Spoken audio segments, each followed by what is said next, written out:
Hujan turun seperti isak yang tak tertahankan, membasahi genggang sempit di perumahan itu. Di dalam sebuah rumah dengan dinding yang sudah menua dimakan waktu, Niko berdiri memandang ayahnya Susilo, seorang sopir antar kota yang hanya pulang seminggu sekali.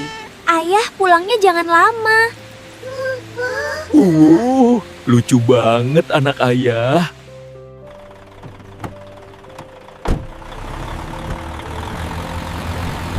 Begitu ayahnya pergi bekerja, Niko kembali merasa sendirian di rumah. Saat makan siang, Martia memasak ikan goreng besar untuk Lula, dan gadis itu menikmatinya dengan lahap. Tapi ketika Niko meminta sedikit, Martia berkata tidak boleh dan memarahinya dengan keji serta hanya memberinya tulang ikan bekas. Niko pun duduk di pojok ruang tamu, menahan lapar dan menangis pelan, sendirian.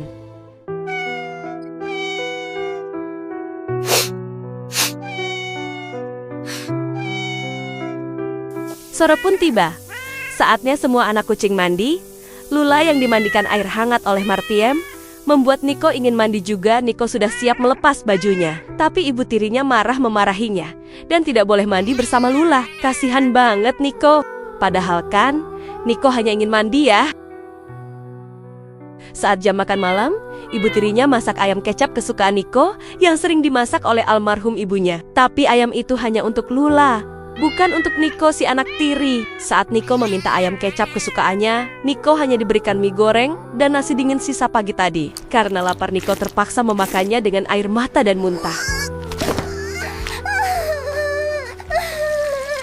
Lula si anak kandung Martiem penggoda Niko yang belum makan dari pagi dengan ayam goreng kesukaannya. Si kecil yang kelaparan lantas merebut paha ayam dari Lula. Tapi itu membuat Lula menangis dan mengadu ke ibunya.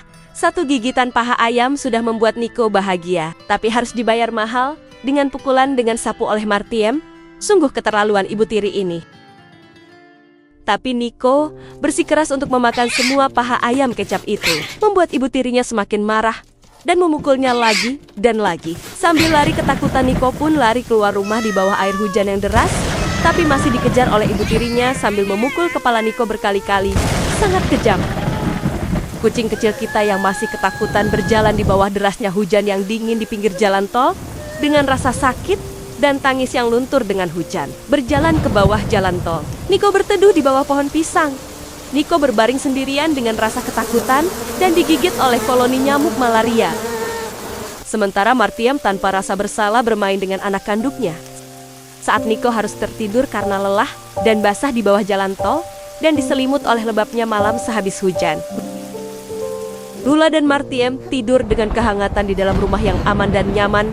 Ibu tiri yang sangat tak punya hati. Hujan deras membasahi kampung itu dan satu keluarga yang terpisah oleh nasib dari ibu tiri. Apakah Bapak Niko tahu keadaan Niko sekarang ini? Biarlah Tuhan yang melihat. Malam yang dingin pun berlalu ke pagi yang hangat. Tapi kaki munggil Niko masih berjalan entah kemana. Masih merasa lapar dan haus, Niko berjalan melewati gereja di pinggir kota. Tampak anak-anak kucing seusianya bermain dan minum susu. Akan tetapi Niko si korban ibu tiri hanya bisa melihat sambil menelan air ludah dan pergi menjauh, sambil murung dan merindukan kasih sayang sang ayah. Tiba-tiba ada kucing kecil yang baik hati bernama Christine melihat Niko berjalan sendirian. Lalu Christine memberikan jatah susu miliknya. Niko yang haus dengan wajah polosnya. Niko meminum rakus dengan ekspresi yang lucu, lantas membuat Christine tertawa bahagia. Akan tetapi, Suster Ineke muncul dari belakang Niko. Melihat Niko dengan badannya yang kotor dan lebam, Suster Ineke langsung membawa Niko ke dalam gereja. Niko yang masih trauma pun menangis saat suster membawanya masuk. Di sepanjang jalan, Niko menangis ketakutan.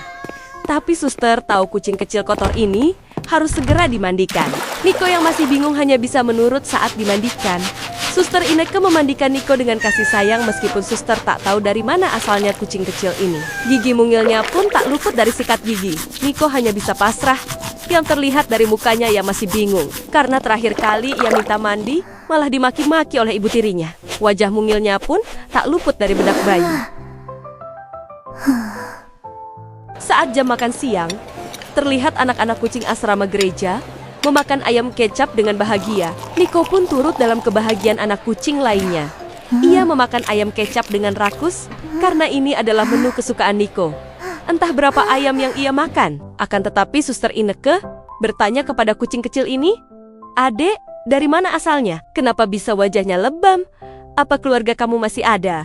Mendengar itu, Niko pun terdiam dan menangis karena trauma terhadap ibu tirinya. Suster Ineke pun melaporkan anak hilang yang sekarang berada di gereja di pinggir kota. Namanya Niko, usia 8 tahun, dan berbulu abu-abu. Kucing polisi pun menerima laporan itu dan menyebarkannya ke sosmed, berharap ada keluarga yang mencarinya. Halo warga Priok, ini ada anak kucing hilang dan sudah ketemu. Kalau ngerasa keluarganya datang ke kantor ya. Dadah. Sudah hampir 1 minggu Niko tinggal di gereja ini. Malam itu, saat ia tertidur, tubuhnya tiba-tiba menggigil panas dingin yang membuatnya terbangun sambil menahan sakit. Dokter gereja segera memeriksanya, dan hasilnya membuat semua terdiam. Niko terkena malaria. Suster Ineke tak mampu menahan air mata melihat anak sekecil itu berjuang sendirian melawan sakitnya. Christine mengompres Niko dengan air dingin untuk membantu menurunkan panasnya. Tapi Christine khawatir karena Niko tidak sadarkan diri. Susilo, bapaknya Niko, sedang dalam perjalanan pulang dan mengingat anak laki-lakinya yang lucu dan menggemaskan. Susilo pulang ke rumah dengan membawa 1 kotak McDonald yang biasa ia beli setiap pulang kerja. Istri keduanya dan anak tirinya pun menyambut dengan bahagia. Lula dengan pipi cabinya lahap memakan ayam goreng itu, sementara Martiem mengajak sang suami untuk mandi bersama.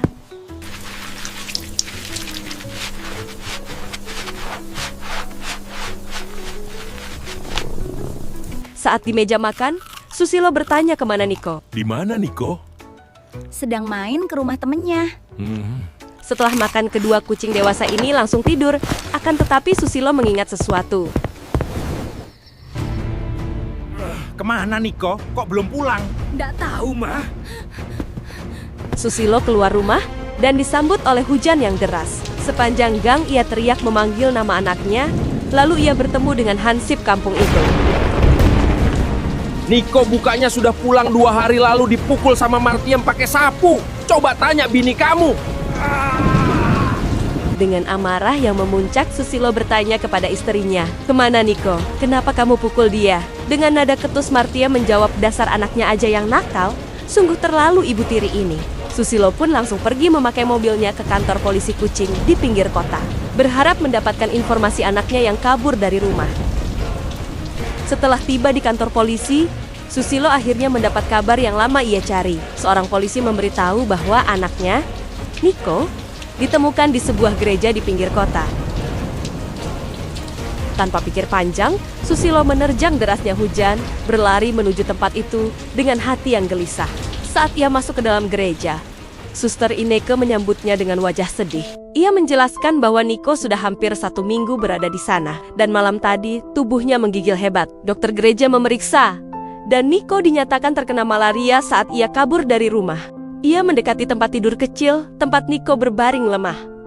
Tubuh anak itu panas, napasnya berat, dan Susilo hanya bisa memandangi buah hatinya dengan hati yang hancur. Tanpa membuang waktu, Susilo mengangkat Niko dan membawanya ke rumah sakit. Menembus hujan dan gelapnya malam. Sesampainya di rumah sakit, dokter mengatakan kondisi Niko sangat kritis. Susilo hampir tak sanggup berdiri, namun ia tetap berada di sisi anaknya. Di kamar rumah sakit sederhana dengan fasilitas BPJS adanya, Susilo memeluk Niko erat-erat. Dalam pelukan itu, Niko membuka mata perlahan dan berbisik lirih, "Pak, Niko mau ketemu ibu." Kata-kata itu membuat Susilo terdiam. Air matanya jatuh tanpa bisa ia tahan. Ia memeluk Niko semakin erat tanpa menyadari itu adalah kata terakhir anak kecil itu. Malam itu, Niko pergi selamanya, kembali ke sisi Tuhan, menyusul ibu kandungnya. Pagi harinya, Niko dimakamkan di sebelah pusara sang ibu. Susilo menangis histeris, memanggil nama anaknya, berdoa dengan hati yang terasa hancur berkeping-keping. Hari-hari berlalu, Susilo kini duduk bersama istri kedua dan anak tirinya di depan televisi. Namun, berbeda dengan Susilo yang tenggelam dalam duka, mereka tampak seolah tidak merasakan apapun. Sebuah rumah yang kehangatannya telah pergi bersama Niko. Selesai.